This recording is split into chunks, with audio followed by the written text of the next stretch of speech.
de la llanta de atrás. Esto queda suave. Y la clave está aquí en estas marcas. Sí, aquí hay unas marquitas. Aquí hay aquí como un indicador. ¿Sí? Sí. Y aquí están las rayas. Entonces, la idea es que en ambos lados queden en el mismo lugar. ¿Sí? Entonces, por ejemplo, aquí está creo que la primera rayita. Miramos en la mano. Creo que debe estar igual. ¿Dónde es acá? Ah, sí. Sí. Aquí está. Entonces, usted afloja esta tuerca. Cuando afloje primero allá.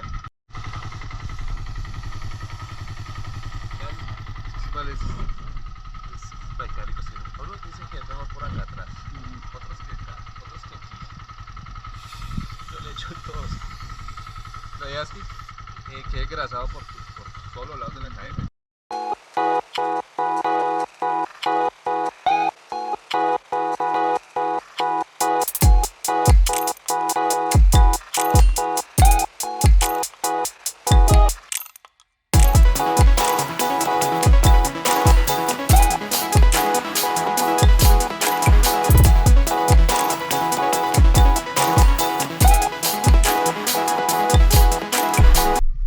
¿Cómo es la vuelta?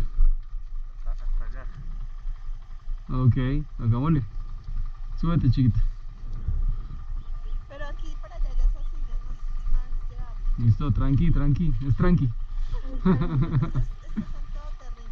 Sí, ahí lo que les recomiendo es cuando vea una rampita más o menos elevada, cójala con fuerza y siga, porque si no se le cansa. Listo.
Re